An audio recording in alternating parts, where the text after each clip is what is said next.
ॐ तत्पुरुषाय विद्महे स्वपक्षाय धीमहि तन्नो गरुड़ प्रचोदयात्। इस पितृपक्ष के अवसर पर हम गरुड़ पुराण से भक्तिमयी इहलोक और परलोक सुधारने पर कुछ चर्चा करेंगे। साथ में पितृ तर्पण का भी। सर्वप्रथम स्तुति। ओम श्री महागणेशाय नमः। ओम ब्रह्मणि वाणी नमः। ओम योगेश्वरम उमाशंकरो नमः। अच्युतं केशवं रामनारायणं कृष्ण दामोदरं वासुदेवं हरिं श्रीधरं माधवं गोपिकावल्लभं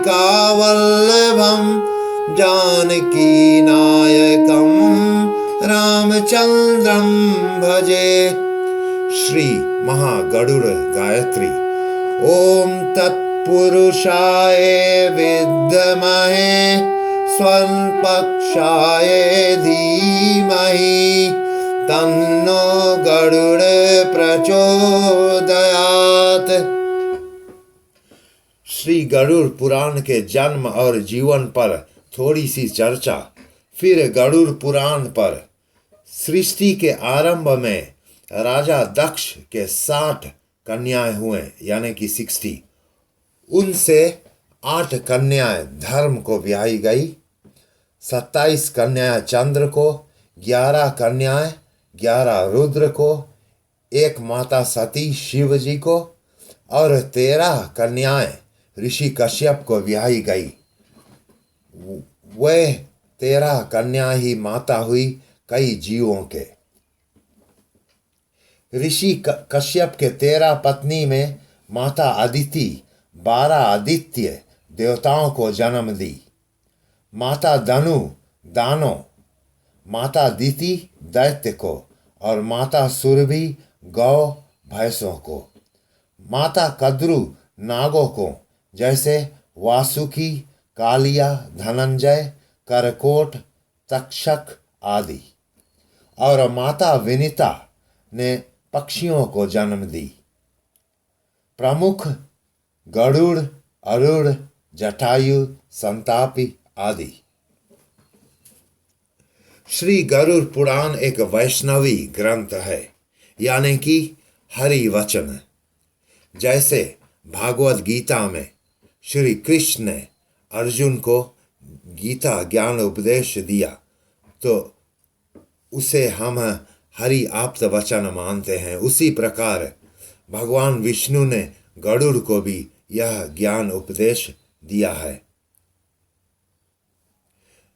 श्री गरुड़ जो ऋषि कश्यप और माता विनिता के पुत्र है, और उधर सर्पों की माता कद्रु ने गरुड़ माता विनिता को बंदी बना लिया था। बंदी से छुटकारा हेतु इन्होंने हरि की भक्ति की। और साथ में त्रेता युग में जब गरुड़ के मन में वैराग जागी, तो उन्होंने शिव जी से रामायण सुनने की विनती की। भगवान शिव ने उन्हें काकभसुंड के पास भेजा। काकभसुंड जो त्रेता युग में अयोध्या में एक भक्त था, अपने गुरु के पास शिक्षा ग्रहण कर रहा था। बड़े जिज्ञासु होने के कारण एक दिन उनके गुरुवर ने उनसे कुपित होकर उन्हें श्राप दे डाली कि तू जा कौआ हो जा। मगर काग होने के पश्चात भी काकभसुंड बड़े शांत थे। इस पर गुरु ने दया करके उन्हें शिक्षा प्रदान की। वही काकभसुंड ने भगवान श्री राम के संपूर्ण कथा जो रामायण है, उन्हें गरुड़ जी को श्रवण कराए। भक्ति से संपन्न हो विष्णु ने गरुड़ जी की सर्प दोष, विश्व दोष का कवच और यत्न प्रदान किया। जिसे उन्होंने अपने माता को बंदी मुक्त किया।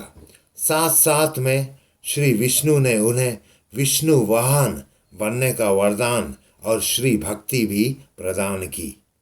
उसी के फल स्वरूप 19,000 श्लोकों का यह गरुड़ पुराण ऋषि वेदो व्यास द्वारा रची गई, जिसे श्री गणेश ने लिखे। यह पुराण श्री हरि और गरुड़ के संवाद से परिपूर्ण है। इस कलयुग में जो धार्मिक या मर्यादित लोग हैं, चाहे सनातनी या किसी अन्य धर्म को मानने वाले हो, ज्यादातर लोग राजसी जीवन व्यतीत करते हैं, जिनमें सच्चाई और दूसरों के प्रति दया भावना है, मगर साथ में स्वाभिमान भी है। मैं और मेरा का अहम भावना है। ये लोग माया से निर्लिप्त सांसारिक जीवन जीते हैं। राजा इंद्र की तरह पाप करना और सच्चे मन से पश्चाताप भी करते हैं। इन्हें स्वर्ग की प्राप्ति होती है। सत्यमेव जयते, सात्विक जीवन व्यतीत करने वाले लाखों में कोई एक होता है, जो अपने आचरण और जीवन से मोक्ष का अधिकारी हो जाता है। जो लोग तामसी होते हैं, जैसे दूसरों को मानसिक या शारीरिक पीड़ा देना, इनसे उनको सुख होता है। अशांत मन, सदैव अहित करना, कहना, मांस मदिरा में निर्लिप्त, ऐसे लोग नरक के अधिकारी होते हैं।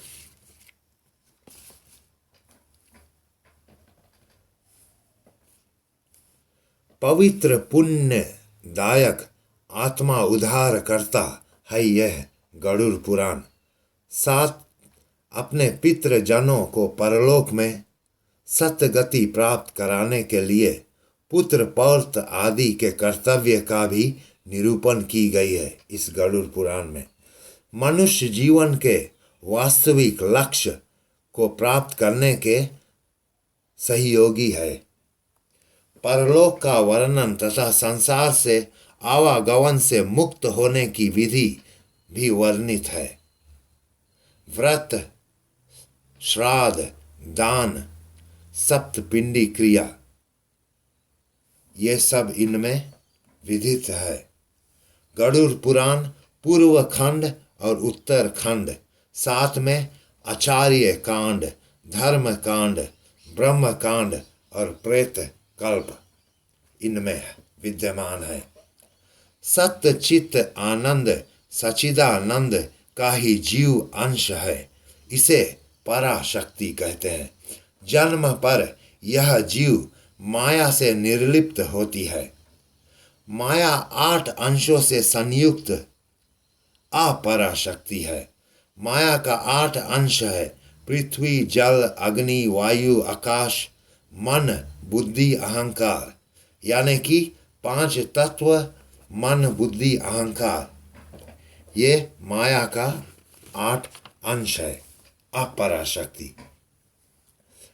माना कि आप पितृ किसी योनि को प्राप्त हुए हैं, मगर आपके पितृ तर्पण से उनका जीवन धन्य होगा और उस जीव को जरूर तृप्ति मिलेगी। अगर आपके संबंधी चाहे देवता भी बन गए हो, तो प्रिय धर्म प्रेमियों, उन्हें अमृत की प्राप्ति होगी, साथ में दैत्य से रक्षा भी होगी। मनुष्य स्वयं जो कुछ दान देता है, पितृ तृप्ति के साथ साथ परलोक में वह उसे भी प्राप्त होता है। यदि अज्ञान या स्वाभिमान वश आपने पितृ तर्पण नहीं किया, तो अभी भी कर सकते हैं।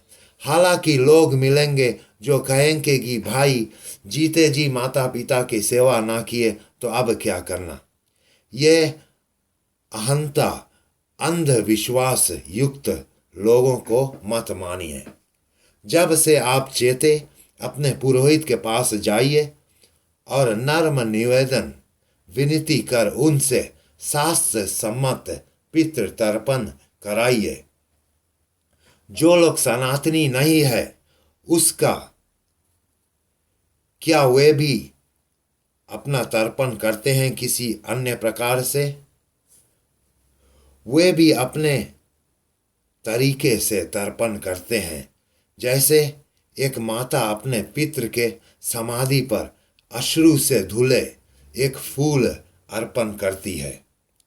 अन्य जीव अपना कर्म फल भोगने हेतु इस संसार में आते हैं। जब अंत समय आता है, प्राण निकलने से पहले एक क्षण दिव्य दृष्टि प्रदान होती है। वह जीव सब देखता है, अपना भूत, भविष्य और वर्तमान, अपना सत्य और कुकर्म का स्मरण उन्हें होता है। पापी व्यक्ति को प्राण निकलते समय 100 बिच्छू के डंक मारने के बराबर पीड़ा होती है। जो पापी होते हैं वे नीचे के 2 द्वार मैल मूत्र त्यागने वाली, उनसे उनका प्राण पखेरु उड़ता है। जो पुण्य आत्मा होता है, नाक, कान, आँख या मुंह, इनसे इनका प्राण पखेरु उड़ती है। और जो साधु संत होते हैं उनका प्राण ऊपर तारू से उड़ती है। इनकी शांत मृत्यु होती है और मुख से गोविंद या राम का नाम आती है। जीव एक पहर में यमराज के पास जा लौट आता है। तब वह अपना परलोक सुधारने हेतु अपना शरीर में प्रवेश करना चाहता है, मगर यमदूत यह नहीं करने देते। फिर वह अंगूठी के बराबर शरीर धारण कर 12 दिन तक यहीं पृथ्वी पर भ्रमण करता है।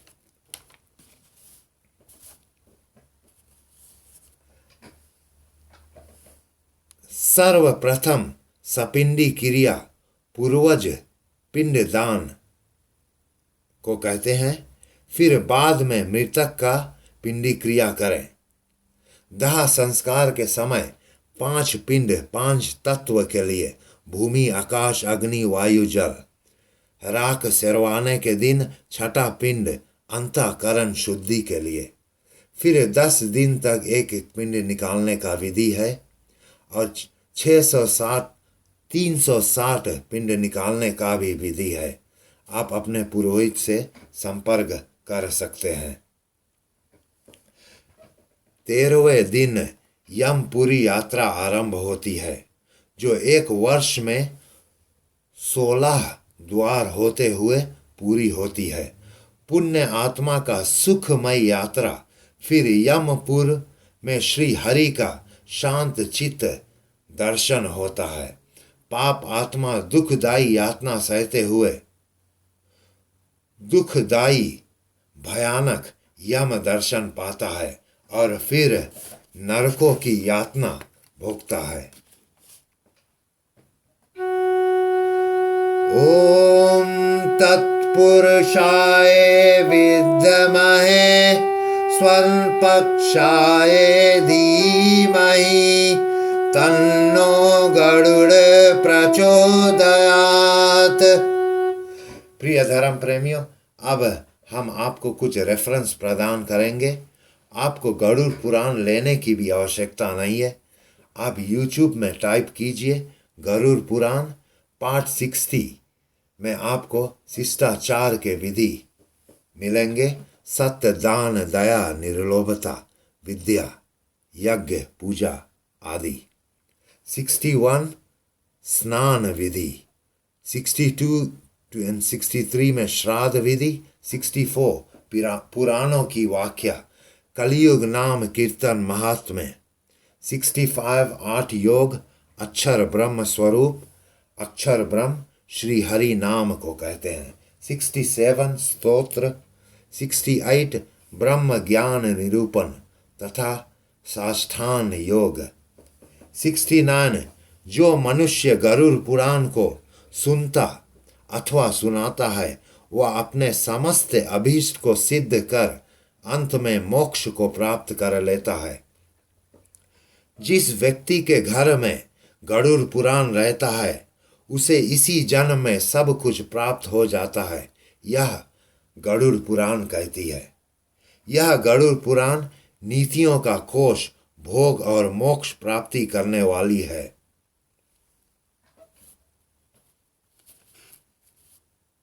इस गरुड़ पुराण में मरण काल में क्या होता है, मरने के अंतर्गत जीव कल्याण के लिए विभिन्न कर्तव्य, ये सब विद्यमान है। प्राणी कैसे मरता, कहाँ जाता, फिर आत्मा शरीर कैसे प्राप्त करता है, दान और विधान क्यों, पिंड दान क्यों, ये सब पार्ट 69 में विद्यमान है। पार्ट 70 हर क्रिया विधि का कारण, भूमि तिल दान करने का कारण। जब एक व्यक्ति गुजर जाता है तो विधि है कि गोबर से भूमि को लीप कर उत्तर की ओर मुख करके शव को लेटाइए। लेटाने से पहले कुश बिछाइए। कुश का मूल भाग में ब्रह्मा, मध्य भाग में विष्णु और अग्र भाग में शिव है। कुश का बड़ा महत्व है। फिर मृत्यु काल के वर्णन के बाद पार्ट 71 में नरकों की यातनाएं। 72 मृत्यु के बाद किए जाने वाले कर्म, दाह संस्कार, दान, वैतरणी, गौदान आदि, शैया, छत आदि। फिर 72 में फिर से वर्णित है मनुष्य स्वयं जो कुछ दान देता है परलोक में वह उसे सब प्राप्त होता है। कौन दान से किस लोक की प्राप्ति होती है, ये सब वर्णित है। पार्ट 73 में यमराज दर्शन, परिवार के रहन सहन का नियम, क्या खाएं, कैसे रहें, और 16 पिंड का क्रिया कैसे करें, कितने दिन कैसी श्राद्ध करें, यह सब वर्णित है। अंत में हमें परब्रह्म से यही विनती है कि आपका जीवन सुख शांतिमय व्यतीत हो। जय हिंद।